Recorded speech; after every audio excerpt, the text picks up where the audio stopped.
Njuk wonten ing desa Krangdunduk. Iya mak iya. Kula nuwun ugi matur panuwun. Iya. Saderengipun ingkang kula hormati menika pripun Bapak Kepala Desa ing desa Krangdunduk. Ya, ugi pangkatipun sedaya kula nuwun Nduk. Iya mak iya. Mugi-mugi amberkahi sedaya. Iya. Duk, iki mono acat lan niat ipun nggih menika panjenenganipun Bapak Jelmani Ibu Kati sakeluarga sedaya ngono. Dene nyowanake aku lan kowe kabeh sak brayat sak rombongan. Iya ya Pak. Hajat lan yati nggih menika njemukaken ingkang putra ngono. Mbak Evita ugi Mas Davan Nduk. Iya. Tengene gelar kelir ugi sarombongan yo Mak. Iki mono nadar utawa ucap unek-uneke panjenenganipun nggih menika Bapak wis didipondo nalika samono. Sampun almarhum ya Mbak terus almarhum iki menika duk rikala semanten taksih gesang Bapak mesti dipondo ya pangunek-uneke ambok bilih iki menika putra saking Bapak Jelmani Nduk menika kala rumiyin ugi kan wayah-wayahipun Bapak mesti dipo menika sakit utami gerah. Nandang gerah. Menika dipun tanggapaken nggih menika Petrukipun Marsudi Bawa Laksana. Kula alhamdulillah ingkang wayah sempul dadi batur dibebarengake nggih menika jenenge pinanganten Mbak Evita ugi Mas Davan Nduk. Ngono dadi lan kelep iki dibarengake kelawan pinangantene ingkang rayi iki adine ngomong Mbak Evita ugi Mas Davan. Mula matur panuwun dipun jenengane sedaya nimbali kawula sedaya sak rombongan. Iya.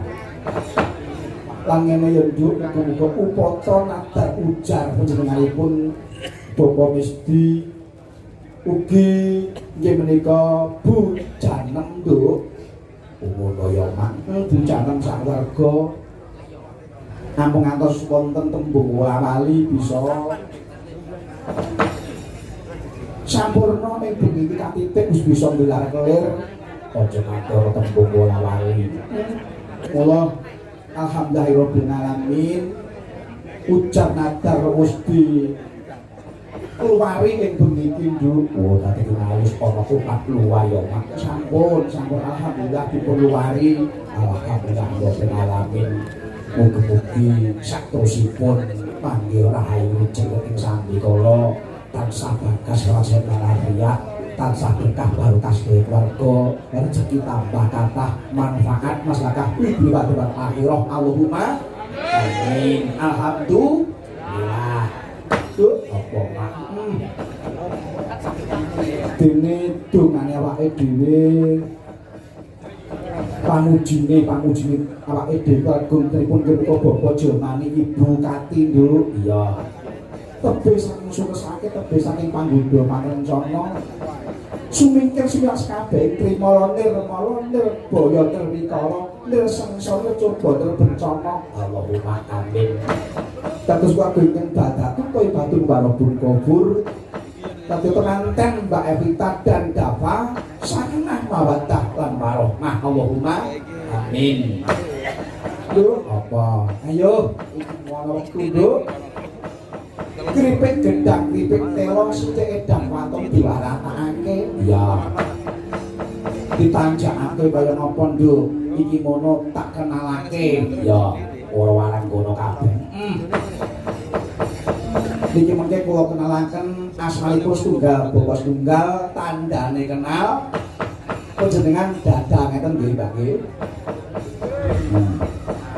Perkenalan sinden nggih menika setunggal Mbak Hani Kusuma saking Tulungagung. Alhamdulillah rabbil alamin nggih. Jangan dibuat ini kaya gitar Spanyol ya, kaya gitar Spanyol jangan bantu kaya cendol dawet ya.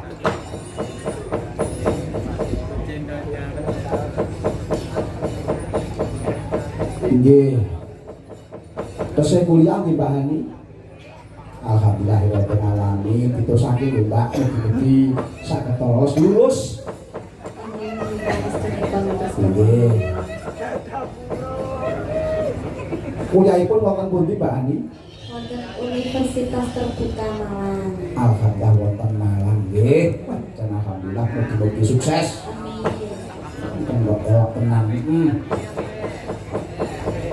Nggih terus saklajengipun Wananggono saterusipun Mbak Arimami saking Kota Wonogiri. Alhamdulillah kanggo elok tenan. Iya. Obahe ngarep tok, mrene ora. Nggih Mbak Arimami. Iki tesih kuliah Mbak Arimami. Napa sampun sudah? Sampun wisuda. Alhamdulillah. Nggih, luar biasa nggih. Saking Wonogiri terkenal tiwule. Mendul kaya tiwul. Ini kados tiwul kula ki mendul-mendul. Ning tiwul putih kok. Dalam Tiwul kuwi tiwul putih. nek ngen kula anu apa? Iya. Ireng. Wah. Iya, apa cahyo? Lho, eco sing ireng nek tiwul niku lho.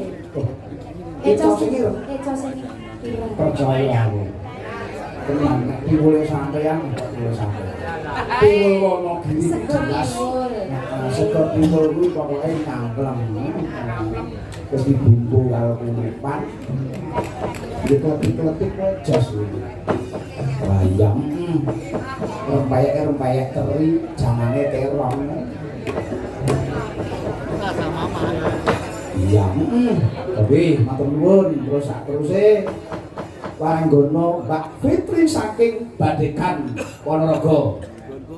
Alhamdulillah, jan saya iki mongah niku. Sing mongah. Ngomong-ngomong sing delok kaya ngene nek ono meneng sing delok wah polahe iki jan. Lah nggih. Niku sing nonton nggih.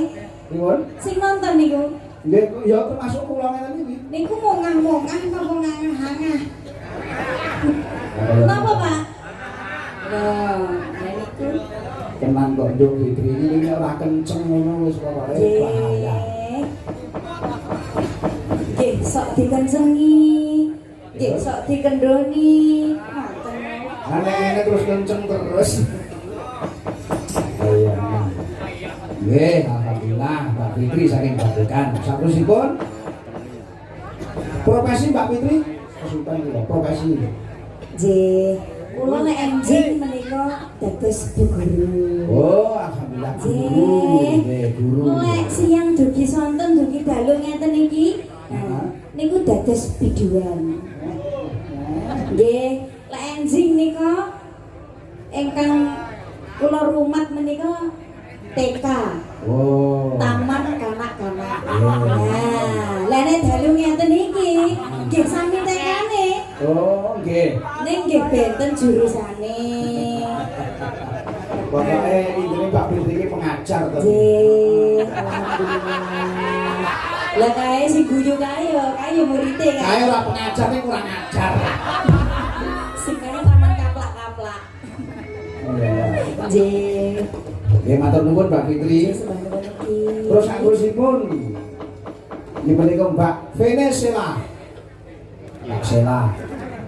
Luar biasa, bocah kene guyu wis kaya bilang ngablek kaya ngono. Kowe tak kempit-kempit to. Apa Duk? Ampun ampun. Wong urung tak kapak-kapake kok ampun. Ndak meneh tak kapak-kapake. Nek belajar yo ya belajar. Pokoke belajar kendel nggih. Terus sekolah. Kelas pinten Cahayu? Kelas 3 SMP. Loh. Telu SMP. Ini harus gede lho. Dari apa-apa harus gede ya SMP. Ini sing tak maksudnya gelegermu wis saka ngisor sampai tekan dhuwur iki kok iso. Masya Allah. Kok wis gede ngono maksudku ngono. Ya ya pokoke intine ndungake sukses ya Mbak Cahayu. Dadi pokoke Cang Waranggono iki pokoke sing kendel. Suwane ngisin. Nek sing teng ora ngisin-ngisini ya. Jangan luar biasa. Terus menika Mbak Mutiara. Alhamdulillah. Mereka saking Badekan Ponorogo Mbak Mutiara. Kira-kira sing iki nggih dikapak-kapak nih, Mbak. Ora sih. Ya sing sabar to, Mbak. Wong kuwek iki apa lho? Niki yo gromong tok kok. Enek yo meneng ora enek yo. Kok ngomong bulan ya. Ya nek gawe terus. Ngawur kok pas. Ini yo Ngger yo. Sing penting iki mau karek umuke wong tuwa iki lho. Menan. Isine blas. Yo kok iki kudu ngobor ya. Yo Mbak Mutiara. Tasih sekolah kuliah? Tasih. Kuliah. Wonten ing Solo nggih. Nggih. Wonten ing Surakarta semester Semester 5. semester 5. Kok kula mboten dirayu-rayu kados wae. Wah ini ya wis Kula cemburu lho ya. kok cemburu dah. Aduh cara ayune enak ini. Enak.